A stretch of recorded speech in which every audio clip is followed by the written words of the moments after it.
Je m'appelle Sylvie, je suis avocate d'affaires à Aix-en-Provence. Après un déplacement professionnel d'une semaine à Londres, suis allée récupérer ma fille de 9 ans, Léa, chez mes parents. Je pensais que tout s'était bien passé. Je lui ai préparé son petit déjeuner, mais elle est restée fixée sur son assiette, tremblante. Je lui ai demandé pourquoi elle ne mangeait pas, et elle m'a chuchoté dans un souffle, « Est-ce que je suis punie ?» Puis elle a éclaté en sanglots. Elle refusait de parler de sa semaine, des règles imposées par mon père, ou de la raison pour laquelle une simple tartine la terrifiait tant. J'ai compris à cet instant précis que la maison où je croyais ma fille en sécurité était devenue sa prison. Ce qu'elle a fini par me révéler a fait basculer mon existence et m'a prouvé que parfois, les personnes qui partagent votre sang sont celles dont il faut s'éloigner le plus vite. Si cette histoire vous touche, n'hésitez pas à vous abonner à la chaîne pour découvrir d'autres récits poignants de justice et de trahison. Votre soutien m'aide à continuer de partager ces vérités, alors activez la cloche de notification et restez avec moi jusqu'au bout pour voir comment je les ai enfin mis face à leur responsabilité. J'ai posé ma tasse de café et je me suis approchée de ma fille. Depuis des années, je subvenais financièrement aux besoins de mes parents.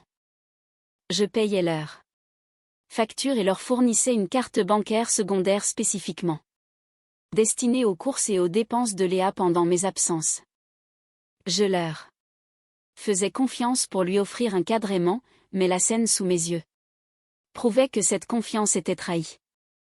Gardant une voix calme pour rassurer Léa, je me suis agenouillée à sa hauteur et j'ai doucement remonté les manches de son pull. La vue des marques rouges et des hématomes le long de ses petits bras m'a coupé le souffle. J'ai lutté pour ne rien laisser paraître sur mon visage et je lui ai posé des questions avec la même patience méthodique que j'utilise lors de mes interrogatoires juridiques. D'une voix tremblante, Léa s'est mise à raconter. Elle m'a dit que mon père, Jean-Pierre, lui avait interdit de monter à l'étage et d'utiliser les pièces à vivre de la maison. Chaque soir, il la forçait à dormir dans un débarras sans fenêtre situé dans le garage, un local destiné aux outils et non à une enfant de 9 ans. Elle m'a décrit le lourd verrou installé à l'extérieur de la porte, qu'il fermait à clé dès qu'elle était à l'intérieur. Quand je lui ai demandé pourquoi elle ne sortait pas, elle m'a expliqué qu'elle avait une peur bleue du noir et du froid. C'est alors qu'elle a révélé le comble de ce cauchemar.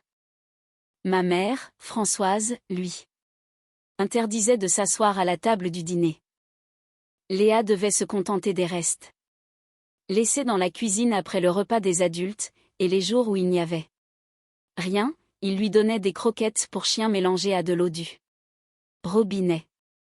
Regardant ses mains, la voix à peine audible, elle a prononcé les mots qui ont brisé mon calme intérieur. Papy a dit que les enfants adoptés ne devaient pas manger avec la vraie famille. Une fureur froide et paralysante m'a envahi, mais je devais rester lucide. J'ai serré Léa très fort contre moi pour la rassurer, sentant son petit corps frissonner. Après quelques minutes, je l'ai regardée dans les yeux et lui ai expliqué que je devais tout documenter pour la protéger définitivement. Avec son accord, j'ai pris mon téléphone pour photographier chaque bleu sous tous les angles, accumulant les preuves avec une précision clinique. Une fois Léa baignée et bordée dans mon lit, la maison est tombée dans le silence. Je n'ai pas passé la nuit à pleurer, j'ai passé la nuit à travailler.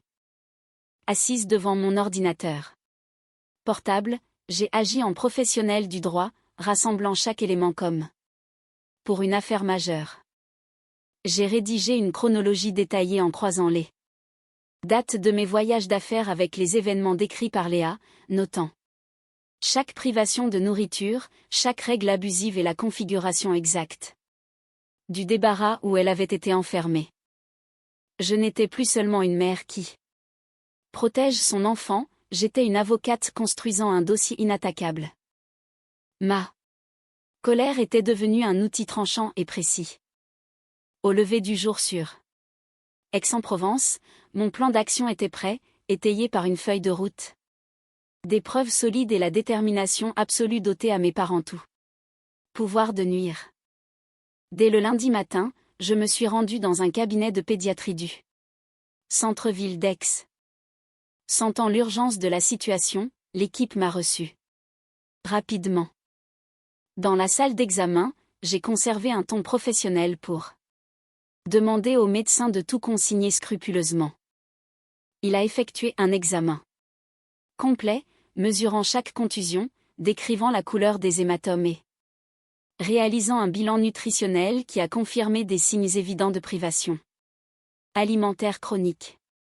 Debout près de la porte, j'ai veillé à ce que chaque constatation soit inscrite dans un rapport médical officiel, pierre angulaire de la procédure judiciaire à venir. En sortant du cabinet, je me suis dirigé vers mon cabinet d'avocat. Je suis entré dans le bureau de mon confrère Julien pour lui déposer le rapport médical et les photographies. Je lui ai expliqué que, compte tenu de mon lien familial, je ne pouvais pas être l'avocate référentée. Que je souhaitais qu'il prenne en charge la défense des intérêts de Léa afin de garantir la distance professionnelle nécessaire devant le tribunal. Julien a parcouru le dossier, le visage fermé par la gravité des faits, et a accepté immédiatement d'élaborer une stratégie juridique rigoureuse. Il a aussitôt contacté une responsable de l'aide sociale à l'enfance, ASE, avec laquelle nous avions déjà collaboré. Face à la solidité des preuves fournies, cette dernière a confirmé l'ouverture immédiate d'une enquête sociale urgente et l'envoi d'une équipe au domicile de mes parents pour sécuriser les lieux. Une fois ces démarches engagées, je suis retournée à mon bureau pour exécuter le volet financier. En tant que titulaire du compte, j'avais un accès direct à la gestion de la carte bancaire secondaire fournie à mes parents. Sans la moindre hésitation, j'ai validé le blocage définitif de la carte depuis mon application. Le statut est passé à « compte désactivé ». En leur coupant les vivres, je détruisais le levier financier qui leur permettait de mener leur train de vie. Ce n'était plus un conflit familial, c'était une offensive juridique et financière coordonnée. Mardi après-midi, l'assistante sociale m'a appelé pour me transmettre les conclusions de leur intervention. Accompagnée de 2 agents de police, elle s'était rendue à l'imprévu chez mes parents. La réalité dépassait ce que Léa avait décrit.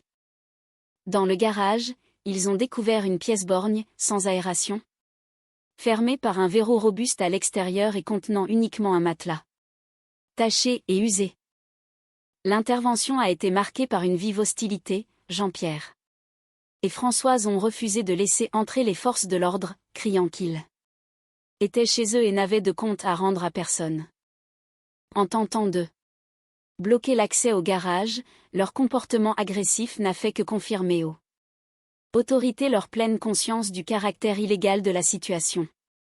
Assise à mon bureau, le contre-coup m'a frappé.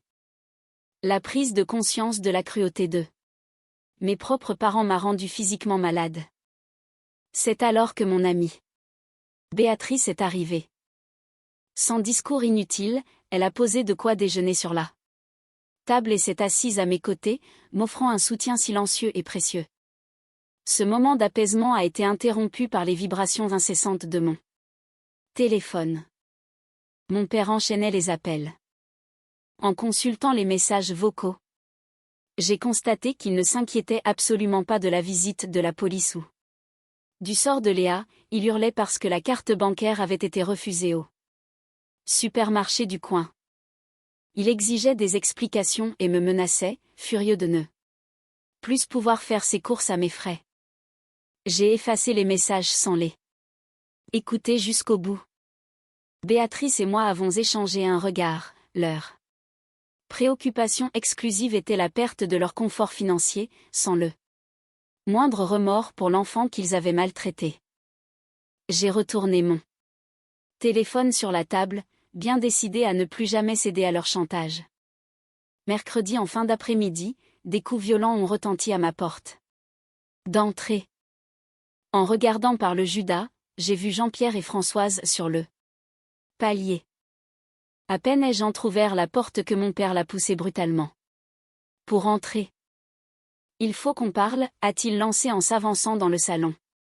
Comme s'il était chez lui, suivi de ma mère qui balayait la pièce d'un regard méprisant. Mon père est immédiatement passé à l'attaque, me sommant de retirer la plainte déposée auprès de l'aide sociale à l'enfance et de débloquer la carte bancaire sans délai, prétendant qu'il n'avait plus de quoi manger. Ma mère a surenchéri avec une froideur déconcertante, déclarant que Léa n'était pas vraiment de la famille, et m'accusant d'être une fille ingrate qui privilégiait une enfant adoptée par rapport aux parents qui l'avaient élevée.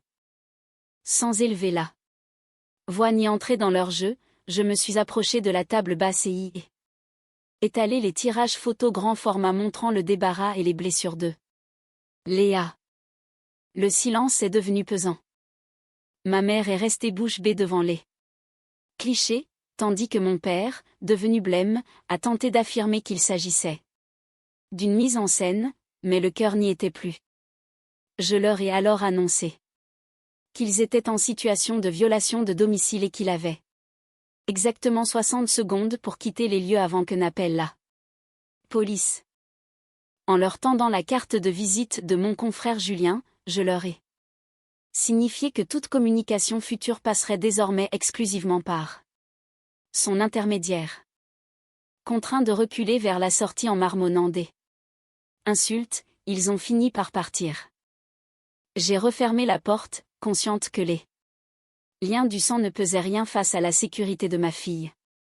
Au début de la semaine suivante, le tribunal m'a notifié une assignation en référé, mes parents réclamaient un droit de visite et d'hébergement pour grands-parents. Dans leur requête, ils prétendaient avoir été les gardiens principaux de Léa en raison de mes déplacements et m'accusaient d'avoir manipulé l'enfant pour leur nuire. Avec Julien, nous avons préparé notre réplique. 1. Tant que titulaire principal du compte bancaire, j'ai obtenu auprès de ma banque l'historique détaillé des opérations effectuées avec la carte secondaire. Le relevé était accablant, durant la semaine même où Léa était enfermée et privée de nourriture, ma mère dépensait des centaines d'euros dans des boutiques de vêtements haut de gamme et des instituts de beauté. Ces preuves financières démontraient le contraste saisissant entre leurs prétentions d'affection grand-parentale et la réalité de leur comportement. Pour consolider notre dossier, Julien a également sollicité l'école de Léa et obtenu une attestation officielle de son institutrice. Cette dernière témoignait avoir vu Léa chercher à récupérer de la nourriture laissée par d'autres élèves à la cantine scolaire et avoir remarqué une anxiété marquée chez l'enfant à l'idée de rentrer chez ses grands-parents. Julien a rassemblé ces éléments dans nos conclusions, plaçant l'attestation de l'enseignante et les relevés bancaires surlignés en tête des pièces versées au débat. L'étau juridique se refermait sur eux. 6 semaines plus tard, l'audience s'est tenue devant le juge aux affaires familiales du tribunal judiciaire. Mes parents sont arrivés avec leur avocat, adoptant une posture de grands-parents dévoués et injustement rejetés. Leur conseil a tenté de me dépeindre comme une mère absente et vindicative. Julien a pris la parole avec calme et méthode, présentant tout d'abord le rapport d'enquête de l'aide sociale à l'enfance et le certificat médical. Il a ensuite fait projeter sur l'écran de la salle d'audience les photographies du débarras et du verrou extérieur.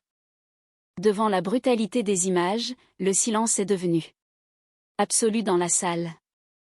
Julien a enchaîné sur le volet financier, présentant les relevés bancaires et interrogeant directement ma mère sur l'incompatibilité entre ses dépenses de luxe et l'état de dénutrition de sa petite fille.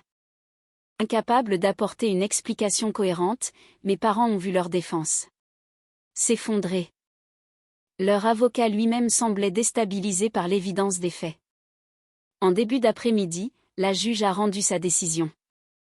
La demande de droit de visite et d'hébergement formulée par mes parents a été intégralement rejetée, la magistrate soulignant que tout contact avec les grands-parents serait contraire à l'intérêt supérieur de l'enfant au vu de la gravité des maltraitances et de l'exploitation financière établie.